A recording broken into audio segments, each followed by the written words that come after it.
Soy Carla. En este siguiente tema vamos a hablar de los carbohidratos, como son los monosacáridos, oligosacáridos, poligosacáridos, así también como la de la glucosis, el ciclo de Krebs y la gluconeogénesis.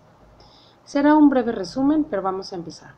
Los carbohidratos son compuestos orgánicos que se originan a través del proceso de fotosíntesis realizado por las plantas. Son fundamentales para la vida y representan un papel indispensable en la dieta humana. Son la fuente primaria de producción de energía de las células, además de servir como reserva de energía. Los carbohidratos son las biomoléculas más abundantes de la naturaleza y la mayoría de ellos están conformados por carbono, hidrógeno y oxígeno. Los hidratos de carbono se clasifican en monosacáridos, disacáridos y polisacáridos. Los monosacáridos, son los azúcares son las unidades básicas de los carbohidratos, siendo los monosacáridos los azúcares más sencillos. Estos son solubles en agua e insolubles en etanol y en éter. En general tienen un sabor dulce y su apariencia es cristalina, por eso se dice que son cristales blancos, que son solubles en agua. Los monosacáridos se dividen en dos grandes grupos diferenciados por el grupo funcional presente en la molécula. Los disacáridos, es cuando dos monosacáridos están asociados por uniones químicas de tipo covalente. Y los polisacáridos, perdón, son conocidos también como glucanos y son moléculas formadas por grandes cantidades de monosacáridos a través de enlaces glucosídicos. Los polisacáridos más pequeños son los oligosacáridos, que son polímeros que contienen hasta 10 o 15 unidades de monosacáridos. Es decir, como su nombre lo menciona, monosacáridos 1, disacáridos 2, polisacáridos son varios. Dentro de estos tenemos el almidón, que es la fuente más significativa de los carbohidratos en la alimentación humana y está conformado por dos diferentes polisacáridos, la aminolopectina y la amilosa. En la absorción, digestión, transporte y almacenamiento de los carbohidratos veamos un proceso súper rápido de cómo se lleva a cabo. El proceso de digestión comienza en los dientes y en la lengua. Es decir, la masticación que implica triturar mecánicamente los alimentos y donde la saliva o salivación forma una parte esencial de este proceso. Una vez que los comemos, los tragamos, pasan al esófago, en donde no hay ninguna digestión química. Este solo sirve como conducto del bolo alimenticio, de la comida, hasta llegar al estómago. Ahí es donde se secretan los jugos gástricos, que están compuestos por ácido clorhídrico y enzimas como la pepsina y la lipasa, que actúan sobre las proteínas y lípidos respectivamente. El jugo gástrico actúa con el bolo alimenticio para conformar una mezcla llamada quimo. Este pasa al duodeno. Resumiendo un poco más, llegamos hasta el jugo intestinal, que es también encargado de la digestión de los disacáridos. La absorción de los carbohidratos obtenidos de la digestión continúa en las células intestinales, a través de los vasos capilares que llevan al torrente sanguíneo para ser transportadas al hígado, donde son transformadas y almacenados en forma de glucógeno. Los primeros en absorberse son las hexosas. Una vez que las hexosas han llegado al hígado, estas son convertidas en glucosa mediante las enzimas de nombre isomerasas, lo cual es necesario para convertir la glucosa en glucógeno hepático, que es almacenado como fuente de energía. Cuando todas las hexosas que ya fueron transformadas en el hígado en moléculas de glucosa llegan al resto del cuerpo, son absorbidas por las células mediante los receptores SGLT, que son los transportadores de glucosa asociados al sodio, y GLUT, sistemas facilitadores de transporte de glucosa, llamadas también las proteínas acarreadoras. Ahora veamos el proceso de la glucólisis. Es la primera etapa de la respiración celular. De una forma muy sencilla, la glucólisis es romper la glucosa con oxígeno para pasar al ciclo de Krebs. También existe una parte que es la fermentación, que nos da ácido láctico. Sin embargo, la glucólisis es como la primera, antes que la fermentación. Si resumimos esta etapa, este proceso, se puede dividir en dos fases, la de inversión y la de ganancia.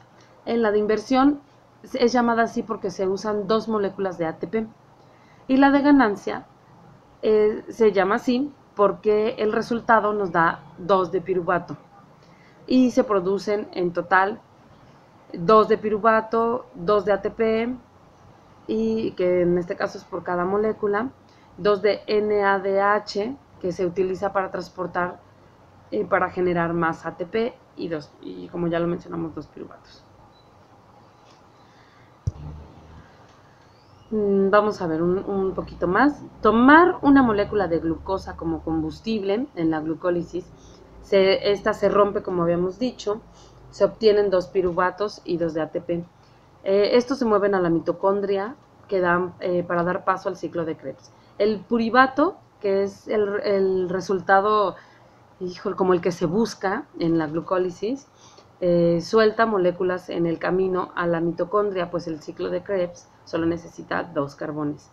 Dentro de estos 2 carbones se unen en un compuesto de 4 carbones residentes y se producen 6. Después de varias reacciones se liberan 2 átomos de carbono. Un poco más completo pero abreviado, vamos a dividirlo en 10 pasos. El ciclo de Krebs se divide en 10 pasos. El acetilcoenzima enlaza con un oxacelato de 4 carbonos y produce ácido cítrico de 6 carbonos. El ácido cítrico pierde agua y forma el aconetato. El aconetato recoge el agua y forma el isocitrato. El isocitrato se encuentra con un NAD+ y forma un portador de energía NADH y oxalsucinate. El oxalsucinato pierde molécula de dióxido de carbono formado por cetoglutarato de 5 carbonos. El cetoglutarato se une a la coenzima A y libera 2 electrones, un hidrógeno y dióxido de carbono para formar el succinil C-coenzima A. Y otra vez forman un NADH. El succinil coenzima A reacciona con el ADP y un fosfato liberando el coenzima A y un ATP formando succinato. El succinato encuentra molécula de FAD y esta reacción da lugar al FADA2, que es portador de energía, y el furamato. El fumorato reacciona con agua y da lugar al malato. El malato encuentra un NADH+ y produce un portador de energía, NADH, regenerando el oxalacetato. En cada vuelta del ciclo de Krebs se lleva energía a 3 NADH y un ATP y un FADH es expulsado junto con el dióxido de carbono. Producir energía útil es en realidad el fin del ciclo de Krebs, que es que todo este ciclo son reacciones químicas que se dan para producir la energía. Se invierte un poco de energía, pero se produce energía útil. Las moléculas de glucosa generan energía, lo demás es desechado por el dióxido de carbono. Así es como yo lo entiendo. El ciclo de Krebs tiene una reserva de energía, genera más energía, todo esto nos lo da la glucosa, que si nos dimos cuenta la glucólisis nos dio los piruvatos. De ahí la glucólisis viene de la glucosa. De ahí estos piruvatos son los que se encargan de hacer todo este ciclo para producir energía útil. Lo demás se desecha, por eso es que uno produce una cosa, otro produce otra, lo que va sobrando, que son todos los desechos, y al final son desechados todos los residuos por el dióxido de carbono. Para finalizar, veamos la gluconeogénesis, que esta se refiere a la formación de moléculas nuevas de glucosa a partir de precursores que no son carbohidratos. Este proceso ocurre principalmente en el hígado y una pequeña parte del riñón. Estos precursores son el lactato, la alanina y el glicerol y determinados acetoácidos que se convierten a piruvato en el citoplasma que posteriormente ingresa a la mitocondria. Este proceso sucede bajo periodos prolongados de ayuno o por ejercicio vigoroso, cuando se ha agotado el glucógeno hepático y hay muy bajos niveles de glucosa en sangre, como ya lo habíamos mencionado en el ciclo de Krebs. Y en la glucólisis todo viene de la glucosa, produce energía útil y de esto se trata la gluconeogénesis, que es cuando no tenemos glucosis no podemos producir o no podemos llevar todo este ciclo para producir energía. Es como al revés. No la tenemos, pero podemos producirla con las reservas. Perdón. Y todo esto se extrae del hígado. La glucogénesis proporciona al organismo la cantidad necesaria de glucosa, ya que los eritrocitos y el cerebro dependen exclusivamente de la glucosa como fuente de energía. Muchas gracias, eso es todo por el día de hoy. Bye.